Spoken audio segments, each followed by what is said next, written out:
A seguir, teremos uma pesquisa interativa sobre o tema em debate que está sendo realizada em parceria com a RBS. Você acha que o sistema legal de propriedade no Brasil deve ser alterado, diminuindo a burocracia e os custos de transmissão de propriedade? Ligue 3299-2202, opção 01 para sim, opção 02 para não.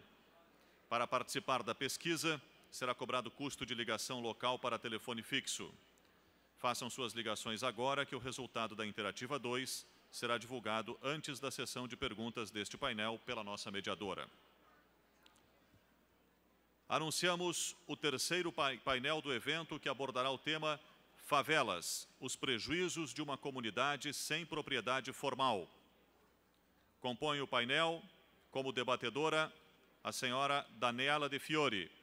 Como painelistas, os senhores Henrique Guerci da Silva, José de Oliveira Júnior. Esta atividade tem a duração de 1 hora.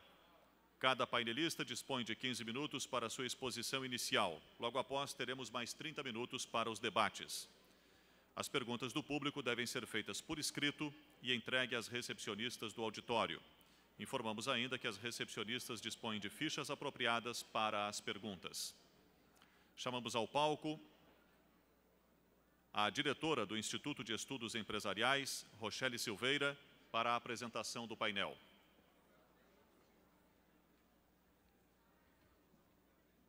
Favelas, os prejuízos de uma comunidade sem propriedade formal. Atualmente no Brasil, a informalidade atinge diversos segmentos e dimensões. As leis, em descompasso com a realidade, com o bom senso e com o conhecimento econômico e social, estimulam indivíduos a recorrerem ao ambiente informal. Tal situação, sem dúvida, prejudica consideravelmente o desenvolvimento de qualquer nação. A ausência de um sistema formal adequado desestimula a interação social produtiva, impossibilitando maximizar a utilização dos ativos. Nessa linha, tendo em vista o tema central do Fórum, o propósito desse painel é debater as causas, os problemas e as soluções de uma comunidade que não consegue estruturar um sistema eficiente de propriedade formal.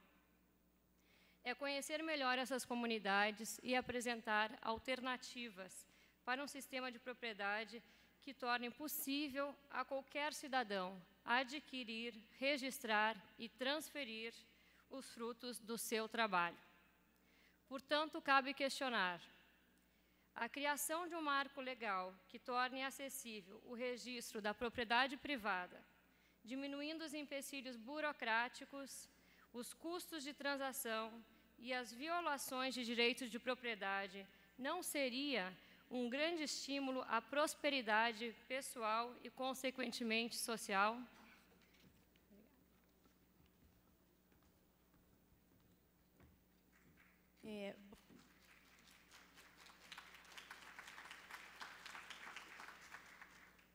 Bom dia a todos, quase boa tarde.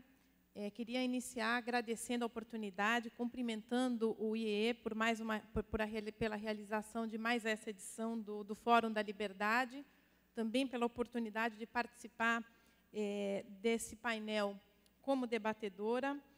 É a minha primeira edição do Fórum da Liberdade, então é uma satisfação muito grande estar aqui.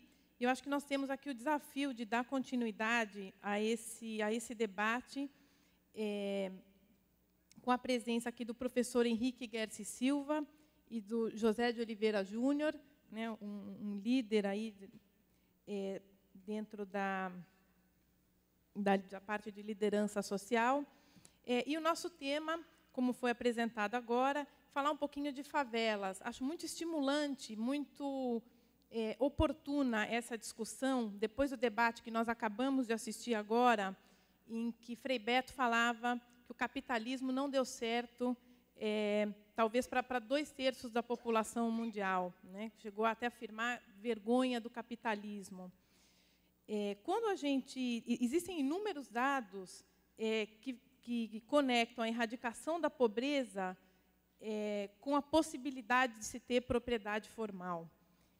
Como é que se transforma esse capital morto das favelas, esse capital que não é legitimado, em capital vivo? Me permito aqui citar De Souto, no seu livro O Mistério do Capital, em que ele demonstra que os pobres do mundo acumulam os ativos necessários a um capitalismo bem-sucedido, e que o valor dessas economias é imenso. Então, se reconhece as lideranças, se reconhece o empreendedorismo que existe dentro dessas comunidades, dentro dessa grande fração aí da população mundial, os pobres que hoje estão nas favelas brasileiras, nos ranchitos aí da América Latina. E eu acho que a grande questão aqui do nosso painel será discutir como se transforma esse capital morto em capital vivo. Maior liberdade econômica produz maior desenvolvimento humano. E maior respeito à propriedade também leva ao maior desenvolvimento humano. Então, a nossa discussão hoje aqui caberá justamente buscar soluções de como legitimar a vida dessas pessoas para que elas, de fato, entrem na formalidade e que, a partir daí, se possa produzir desenvolvimento humano e se possa, de fato, erradicar a pobreza.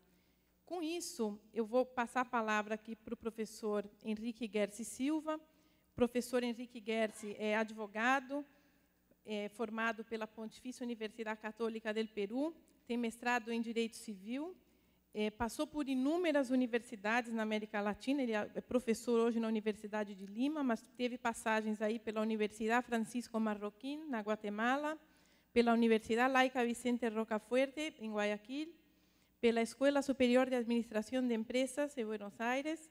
Ele é membro da Montpellierin Society e da Royal Economic Society. Foi deputado por Lima, membro da Comissão Bicameral de Orçamento. Recebeu, ao longo de sua carreira, diversos prêmios dentro e fora do país. Professor. Muchas gracias. Quiero, en primer lugar, agradecer por la invitación al Instituto de Estudios Empresariales y a todos ustedes por su presencia.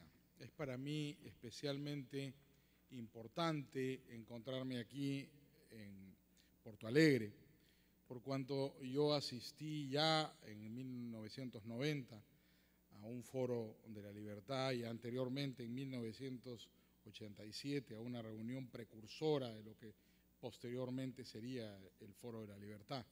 De manera que puedo atestiguar personalmente de que el pequeño número de menos de 40 personas que nos reunimos en el Jardín Botánico en el año 1987, con Armando de la Torre, Roberto Campos, Oji Leme, Donald Stewart, hoy fallecidos, hasta la inmensa multitud que hoy día asiste al Foro de la Libertad, esta es una razón de especial congratulación y de especial felicidad para quien les habla. Hace 20 años yo tenía 26 años, hoy día a los 46 tengo el gusto de estar nuevamente con ustedes. Se me ha pedido hacer una breve intervención acerca del problema de la propiedad informal. Ustedes en Brasil hablan de favelización, por favela. Nosotros en el Perú le llamamos a las favelas pueblos jóvenes, que es una metáfora para indicar lo mismo, la existencia de propiedad informal. Yo quisiera hablar un poco de la experiencia peruana para reflexionar a partir de ahí sobre el problema de fondo.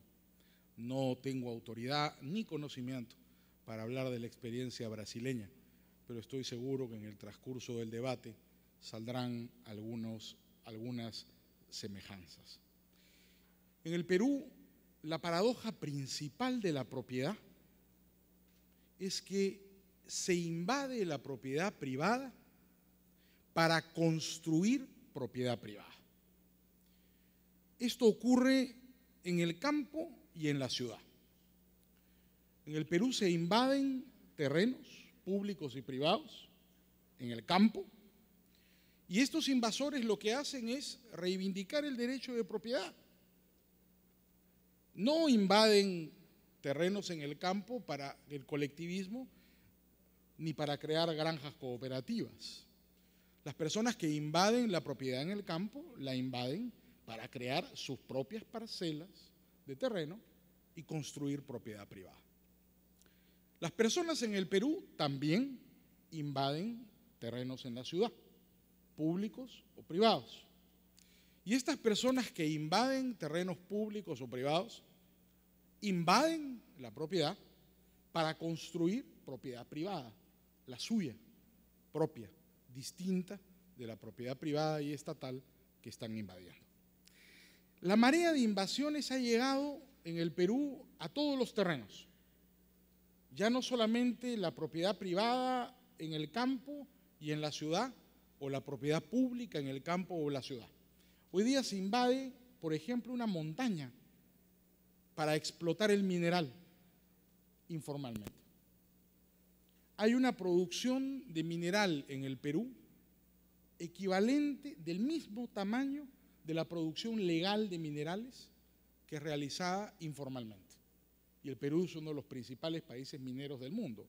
De hecho, el tercer productor de oro, el segundo productor de plata y un importante productor de cobre y de zinc en el mundo. De manera que estamos hablando de palabras mayores. Se invade el mar.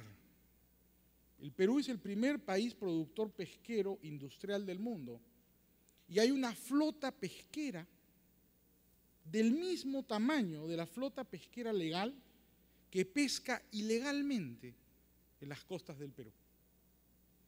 Y le vende su producto, su pescado, a fábricas que procesan este producto, especialmente una especie llamada anchoveta, para la producción de harina de pescado para consumo animal. ¿Qué está pasando? En realidad es el mismo fenómeno que se manifiesta de manera diferente.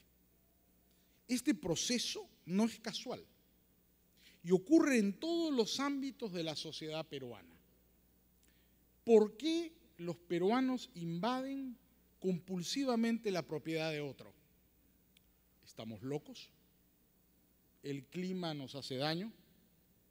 Tal vez la comida excesivamente picante o comer pescado crudo en forma de ceviche después de 500 años de cultura peruana ha terminado trastornando nuestros hábitos.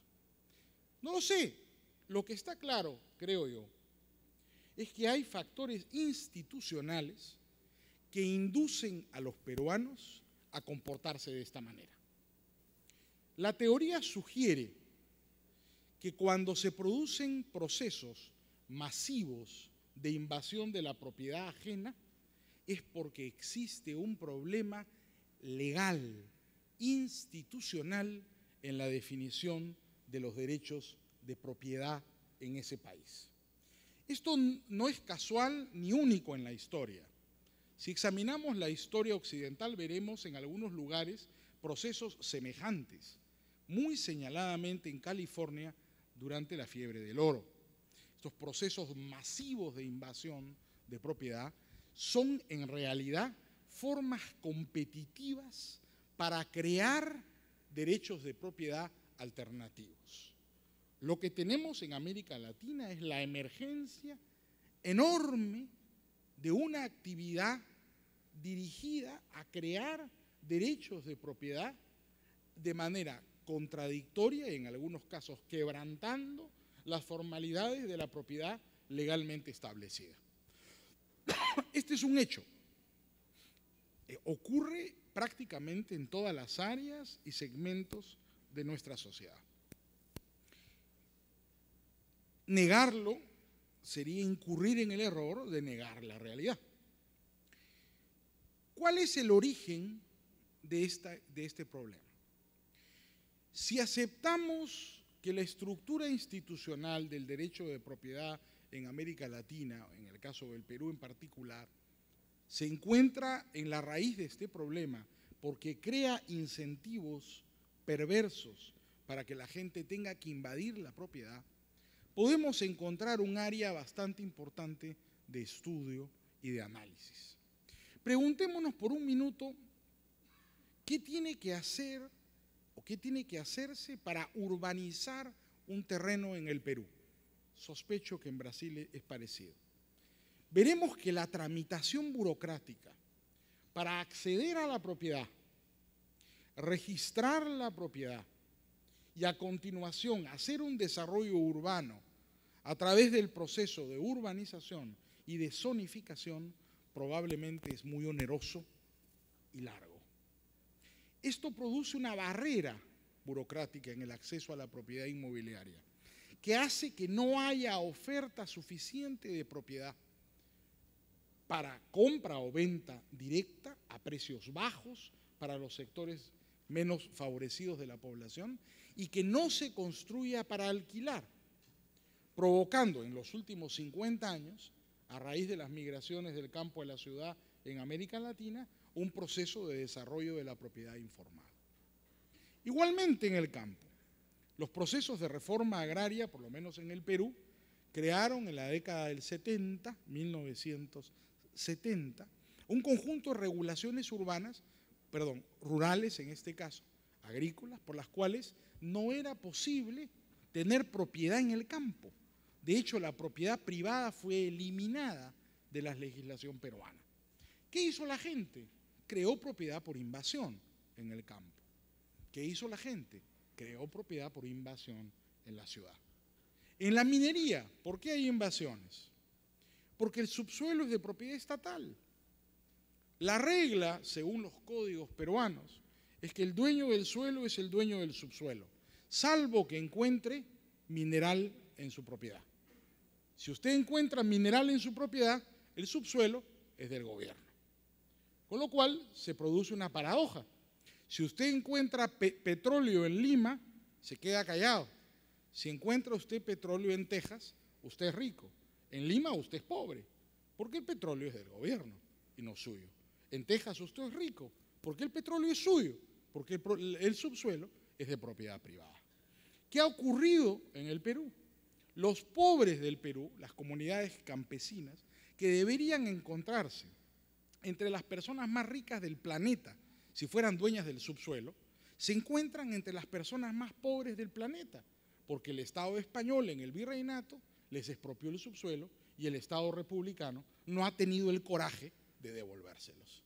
Y eso es lo que ocurre y ha creado además el gran enfrentamiento entre las comunidades campesinas del Perú y la industria minera, que no se resolverá a menos que el Estado le entregue la propiedad del subsuelo a las comunidades campesinas y a las personas que viven en el suelo donde la minería se instala.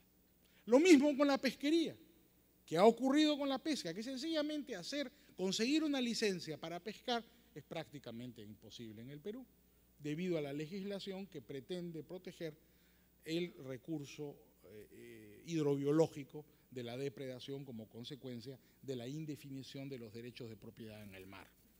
Todo esto forma parte del mismo proceso.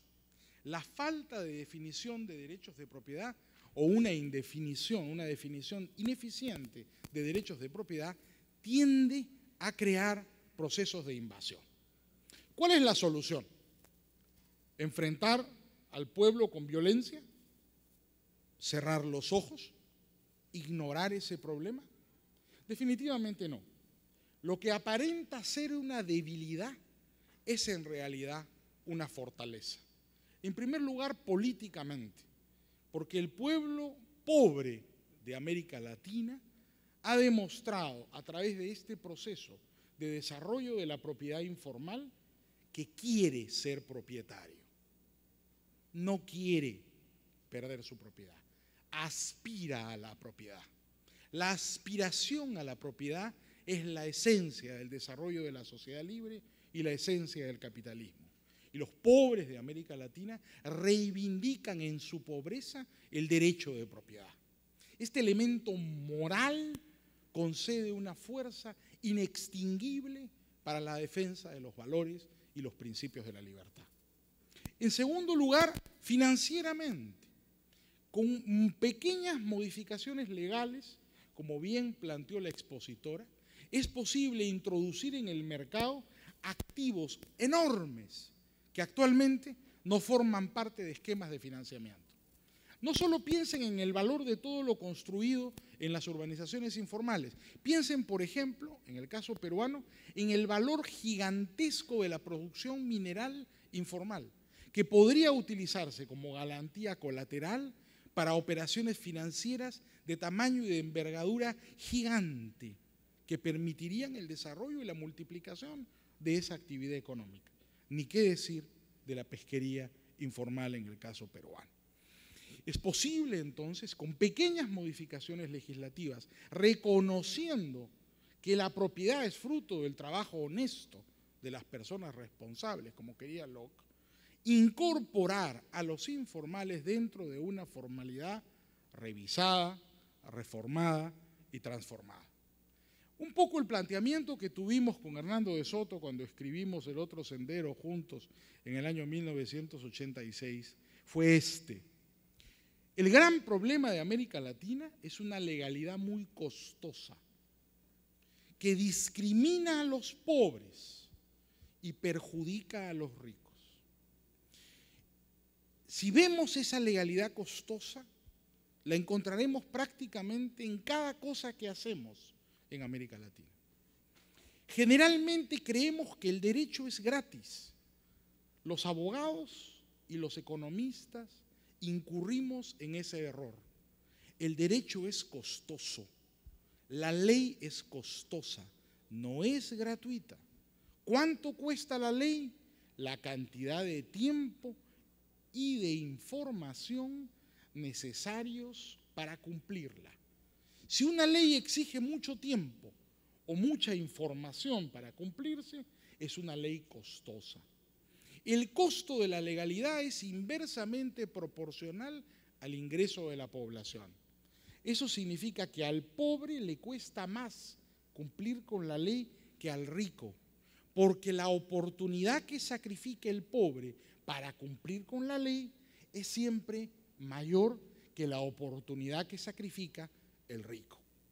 Es decir, una legalidad costosa tiene siempre efectos regresivos, perjudica más a los pobres que a los ricos y es, por tanto, profundamente ineficiente. Esa legalidad onerosa es la legalidad de las leyes y de los códigos latinoamericanos, que ha producido en 150 o 130 o 140 años de historia de las repúblicas latinoamericanas, este estado en el cual tenemos la tremenda paradoja de la propiedad. La paradoja según la cual en las leyes y en los códigos se habla de la propiedad, pero en la realidad la propiedad, esa propiedad es vulnerada por los sectores más pobres de nuestros países para construir otra propiedad, una propiedad informal que desafía la legalidad, incumple la ley nominalmente aplicable al caso, pero constituye dramáticamente una oportunidad muy importante que no debe ser desaprovechada. Naciones que son capaces de reivindicar el derecho de propiedad para crear una vivienda, desarrollar una empresa, hacer un negocio, como lo hacen en el campo o en la ciudad, en la minería o en la pesquería informales, nos ofrecen un maravilloso ejemplo de moralidad renovada, tendiente al desarrollo por el trabajo y sobre todo de esperanza optimista en el futuro que no podemos desaprovechar los amantes de la libertad. Por ello, cuando el Instituto de Estudios Empresariales me convidó para estar presente esta mañana, nuevamente en Porto Alegre, para transmitirles este mensaje y discutir un poco acerca de la favelización y la propiedad informal, acepté encantado, porque creo que la propiedad informal nos ofrece un argumento y una posibilidad muy notables para lograr una victoria más en la lucha por la libertad y sobre todo nos ofrece una voz de esperanza. A veces los pueblos de América Latina se encuentran entristecidos porque creen que en medio de la oscuridad de la crisis no hay ningún argumento para ser optimista. La experiencia de los pobres de América Latina, por el contrario, nos ofrece mucho optimismo, porque, como dice un viejo dicho español, nunca es más oscura la noche que cuando va a amanecer. Muchas gracias.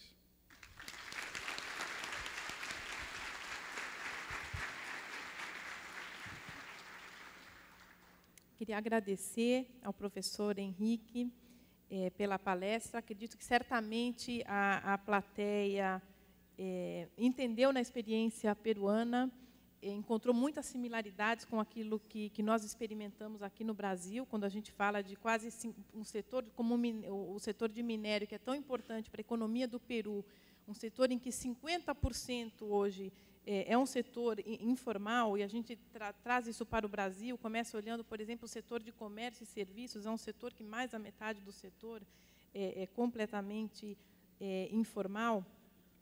As histórias são muito parecidas, né? E o professor coloca aqui o caminho para buscar uma solução seria, de fato, o caminho da desburocratização. Acho que ele acaba aproveitando o gancho que já o Aznar tinha deixado ontem aqui na sua abertura e que foi, de forma muito oportuna, resgatado por Ives Gandra agora há pouco, do que foi feito na Espanha em termos de desburocratização para que o país pudesse crescer. Então, de fato, a gente sabe que na América Latina a legalidade custa muito caro, né? E, com isso, eu vou passar a palavra aqui para o nosso segundo panelista, o José de Oliveira Júnior. Ele é coordenador executivo do Grupo Cultural Afro-Reg, é uma liderança reconhecida internacionalmente, foi eleito Jovem Líder para o Futuro Mundial pelo Fórum Econômico Mundial de Davos, em janeiro do ano passado.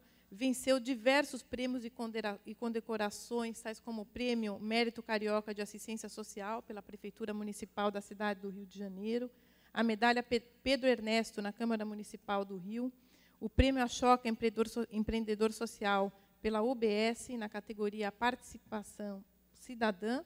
E ele é hoje um interlocutor, uma liderança com visão globalizada do mundo, entre o mundo e a população de baixa renda. Antes de passar a palavra aqui para o José, nós vamos assistir a um vídeo produzido pelo Afro-Reg.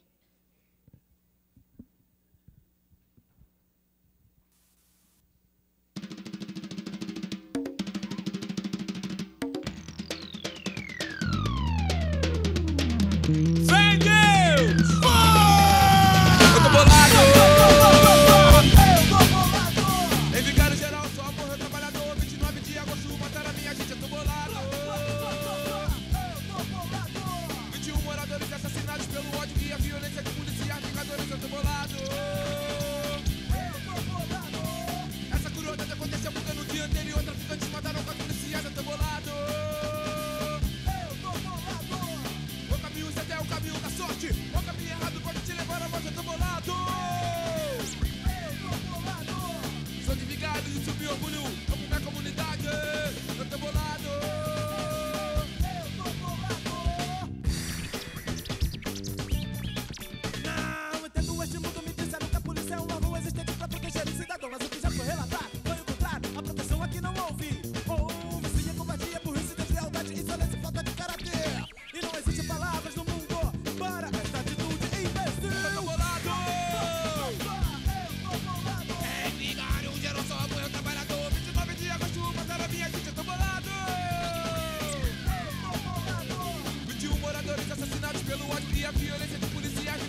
A Vigário Geral de hoje, se a gente for comparar com o passado, ela tem muito menos pessoas sofrendo, ela tem menos mortes, ela tem mais emprego, ela tem mais alegria, tem mais felicidade e tem a coisa mais importante, ela tem mais esperança.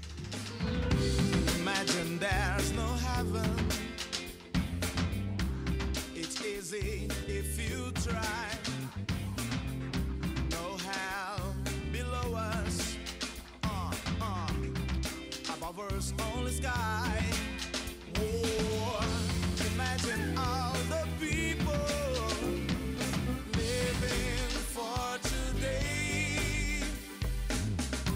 Imagine there's no countries. It isn't hard to do. Nothing to kill or die for, and no religion too. Yeah. Imagine all the people living life in peace. You may say I'm a dreamer, but I'm not the only one. I hope someday you join us, and the world will be as one. Não imagine, faça acontecer. Deixa a paz guiar seu coração em forma de canção. Acredite no inacreditável. O sonho não acabou e talvez nunca acabe. Vamos viver o inacreditável. Favela sem sangue, cidade sem castas, nações sem bombas. Shiva, Krishna, Jesus e Iemanjá. Salve Deus, salve Oxalá. Não importa a sua crença, cor ou raça, juntos podemos mudar. Imagine. Imagine no possessions. I wonder if you can. No need for greed or hunger. A brotherhood of man. Yeah. Imagine all the people sharing all the world. You may say I'm a dreamer, but I'm not the only one. I hope someday you join us, and the world will be as one.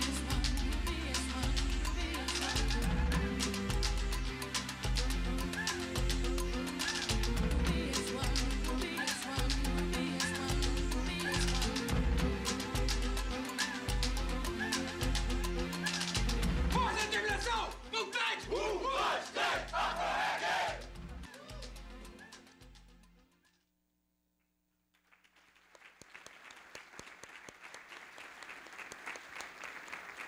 Obrigado. Queria agradecer ao Paulo Weber pelo convite. O Paulo é um grande parceiro, um grande aliado do AfroReg. A gente vem pensando em algumas estratégias juntos. Na verdade, eu resolvi abrir com 2 vídeos mostrando a violência e o resultado no mesmo lugar, né?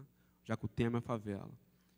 O AfroReg atua em áreas de guerra no Rio de Janeiro e vem atuando também em outras áreas fora do Brasil. Acabei de chegar agora da Colômbia, onde a gente conheceu uma outra realidade que nada tem a ver com a nossa, uma realidade muito dura, muito forte, e, ao mesmo tempo, com resultados muito grandes.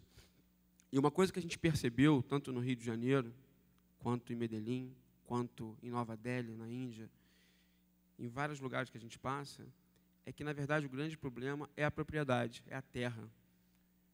Nenhum desses lugares conseguiu resolver esse problema, essa temática, porque as pessoas, na verdade, constroem suas casas, seus comércios, mesmo considerados de maneira ilegal, mas elas não têm um título daquilo que lhes pertence. No Peru, inclusive, tem uma experiência muito positiva em cima disso, mas no Brasil, mais especificamente no Rio de Janeiro, não. E hoje, falar da favela, não tem como falar das ações positivas, né? Porque a gente só pensa nos problemas, na violência, na criminalidade, mas o Brasil é mundialmente conhecido hoje por causa da favela. Samba, carnaval, capoeira e futebol. Os principais ícones do Brasil saem da favela. Todo mundo ganha, menos a favela, né? As indústrias ganham em cima das favelas, seja pela indústria do entretenimento, seja a rede hoteleira, mas a favela não ganha nada. E, ao mesmo tempo, ela é culpada sempre dos grandes e dos graves problemas. A favela também produz um saber, uma experiência muito grande, que ainda não foi sistematizada, ainda não foi muito aproveitada. E eu acho que cabe a todos nós, na verdade, não ficar fazendo aquele discurso, a culpa é da classe alta, a culpa é dos empresários. Não, a gente pensa diferente. A gente acha que tem que criar uma ponte numa via de mão dupla, onde você pode estar integrando pessoas e classes sociais diferentes. Não adianta dizer que a culpa é do governo, porque esse governo, nem os outros governos fizeram nada e talvez não façam. Eu acho que cabe a nós, sociedade civil, a mídia, as empresas privadas e também o poder público, interagir nesse momento. Porque a gente vive um momento de caos, a gente vive um momento de desesperança. E para tentar restabelecer isso, é na hora que todo mundo, né, tentar de alguma maneira fazer a sua parte. E eu não estou falando de maneira de solidariedade, eu não estou falando de filantropia, não estou falando nada disso. Até porque hoje também o gueto se inverteu. Quem está no gueto é quem tem dinheiro. Está blindado, está com muro alto, está com cerca elétrica. Pode blindar tudo, menos o seu coração e seus olhos. Então o caminho agora é de rever conceitos e rever preconceitos. Eu acho que todos nós aqui, mesmo quem está na classe baixa e na classe alta, para a gente poder dar um passo à frente, e eu vi muito isso agora recentemente em Bogotá e Medellín. Bogotá, para minha surpresa, tem as bibliotecas mais visitadas do mundo, inclusive à frente de Paris, de Londres, dos Estados Unidos, e até 15 anos atrás tinha índices de violência gigantescas, de 80 pessoas mortas por 100 mil habitantes, e hoje tem 18. Quer dizer, está bem abaixo do Rio de Janeiro, de Recife, de Vitória, está bem abaixo de Salvador. E, na verdade, houve um investimento muito grande lá por parte do poder público, é inegável, mas também as pessoas, acho que toda classe, todas as classes sociais também se indignaram com aquilo. Não acho que a gente tem que copiar o modelo colombiano, até porque eles fizeram alguns acordos com os paramilitares. E aqui a gente não pode fazer certos acordos com o narcotráfico, que é geralmente quem domina todas essas regiões, essas favelas. Você tem um conceito que o AfroReg discute muito, que é o da narcocultura. A narcocultura, ela vai além do poder paramilitar dos traficantes da venda de drogas. Ela passa por estética, passa por gastronomia, passa por geração de renda lícita e ilícita. A ilícita, todos nós sabemos, crime. Mas o que é lícita? Aquele comerciante que monta seu estabelecimento, sua padaria, sua birosca, perto da boca de fumo. Ele é bandido? Não. Mas ganha dinheiro de quem? Do tráfico. Isso no Brasil inteiro. Aquela senhora que é evangélica, que vende quentinha, na boca de fumo, ela é bandida? Não. Mas ganha dinheiro de quem? Do tráfico. Então, a gente tem que começar a rever isso. Ao mesmo tempo, as últimas grandes películas cinematográficas do Brasil que ganharam dinheiro e que ganharam projeção internacional falavam de narcocultura. Carandiru, Cidade de Deus, Cidade dos Homens. Então, esse tema é um tema que interessa. Esse tema é um tema também que gera divisas, mesmo vindo de uma ação irregular, de uma ação ilegal. A narcocultura, ela faz com que muitos garotos, eles não queiram ser empreendedores como vocês, ou empresários. Eles querem ser empreendedores igual aos traficantes. Até porque também, de alguma maneira, até um pouco tempo atrás, os próprios veículos de comunicação, de tanto divulgar esses criminosos, eles acabavam criando uma certa idolatria, um certo magnetismo em torno desses ícones da criminalidade. Todo lugar do mundo que eu vou, eu sempre pergunto para os garotos das comunidades, quais são os seus sonhos?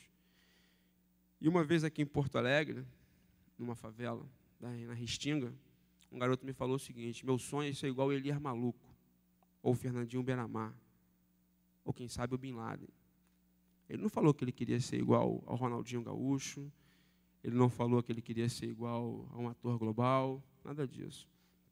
Então, a gente tem que repensar também isso. Por que esse garoto ele consegue ver muito mais próximo um bandido, um criminoso, como um herói, do que uma pessoa de bem?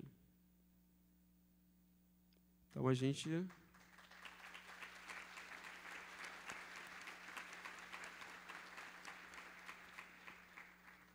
Eu acho que a gente tem que rever tudo isso, né? Eu acho que, inclusive, é um momento de total reflexão, total união, total junção. Tem um projeto aqui, inclusive, no Rio Grande do Sul, que é o Canta Brasil, então o coordenador está aqui, que é o Rubelso, que faz um trabalho de resistência gigantesca, resistência tremenda, sem apoio quase de ninguém. No meu caso, eu não vou dizer que eu não tenho apoio, porque eu tenho muito apoio. O AfroReg, inclusive, é patrocinado pela Petrobras e pela Natura. Tem outras relações também, e tem um parceiro que é fundamental. Quando ela citou alguns prêmios que nós ganhamos aqui, e muitos outros prêmios que nós também recebemos, a gente deve muito à TV Globo. A TV Globo é um dos maiores parceiros que o AfroReg tem, dando visibilidade. Inclusive, a gente faz muita mediação de conflito. O AfroReg talvez seja a única ONG no Rio de Janeiro ou no Brasil que entra em qualquer favela em guerra. E as guerras do Rio são guerras muito piores que vocês veem no Jornal Nacional. É uma guerra que vai além do ponto de venda de droga. Passa por honra, passa por ódio, passa por um ódio de bairro. E a gente consegue hoje interagir nesses lugares, tirando centenas de pessoas do narcotráfico, centenas de pessoas da criminalidade. Eu ia falar até milhares, mas podia parecer um pouco de pretensão, então vou ficar em centenas. O Rio de Janeiro hoje, ele é dividido em 4 facções. Isso mesmo para quem mora fora da favela, que é o Comando Vermelho, o terceiro Comando Puro, o Amigo dos Amigos e a milícia. A milícia é uma das coisas que mais me preocupa, porque vindo agora da Colômbia, onde se fala muito da parapolítica, da paraeconomia, começou muito parecido com o que está rolando no Rio, que são grupos armados que até pouco tempo atrás, com suporte do governo do Rio de Janeiro, começaram a dominar algumas áreas, como transporte urbano, em algumas áreas alternativas, como jogo. Né? Vocês devem estar vendo aí essas operações que estão acontecendo aí. Inclusive, eu cheguei no Brasil ontem, mas já vi que teve uma mega operação da Polícia Federal prendendo alguns bicheiros. Tudo isso está ligado a esse sistema que é uma parapolícia que tem. Isso vem crescendo, cresceu na Colômbia, pode ser que cresça aqui no Brasil também. E se a gente não tiver consciência do nosso papel, se a gente não tiver consciência que a gente tem que interagir mais, que a gente tem que dar cada vez mais oportunidade, porque, por exemplo, meu discurso, como eu falei, é muito mais de junção do que de separação. Mas, por exemplo, quantos negros tem nessa plateia aqui? Eu só vi um até agora. Um negro. Pode ter mais. Eu só vi um até agora. Por que não tem mais? Por que pessoas da Restinga não foram convidadas para estar nesse fórum? Por que pessoas da Vila Cruzeiro não foram convidadas para estar nesse fórum? É importante. É importante até para fazer negócio. Porque o potencial que essas comunidades têm para o negócio é gigantesca.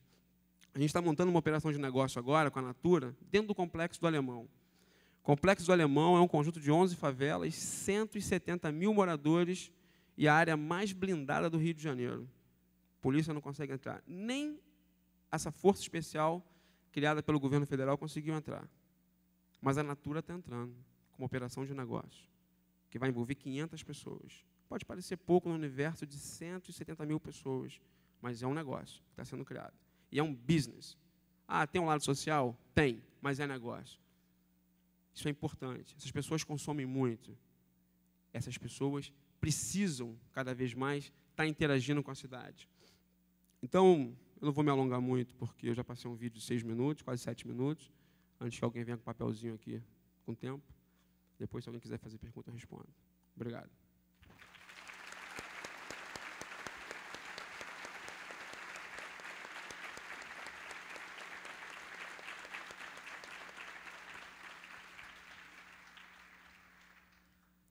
Parabéns, José, e muito obrigada aí pela sua explanação e pelo seu trabalho também, né, que é de extrema importância aqui para a sociedade brasileira.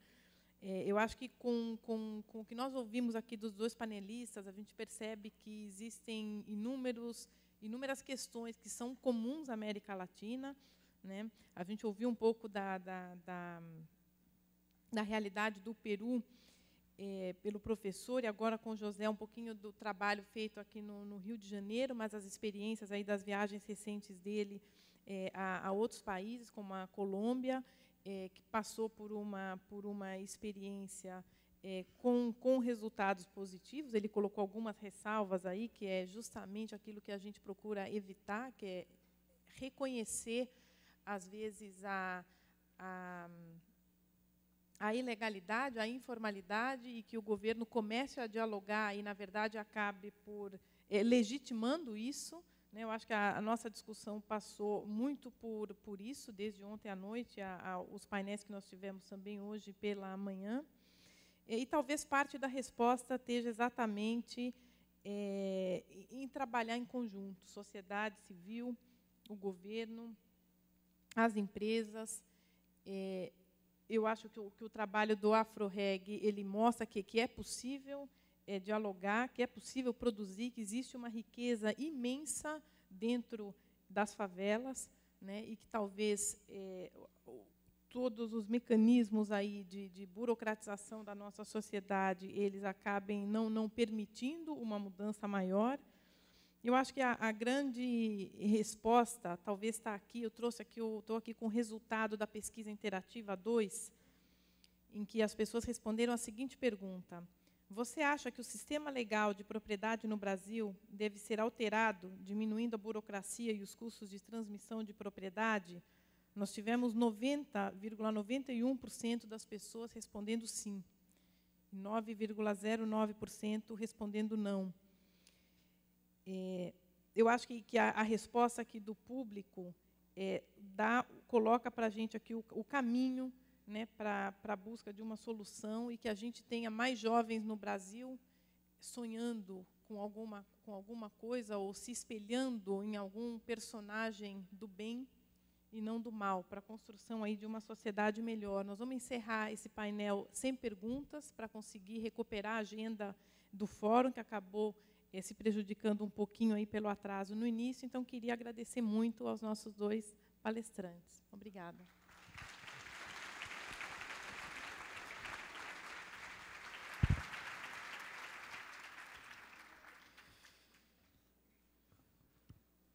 Lembramos aos senhores que as atividades do 20º Fórum da Liberdade reiniciam dentro de instantes após a troca da mesa.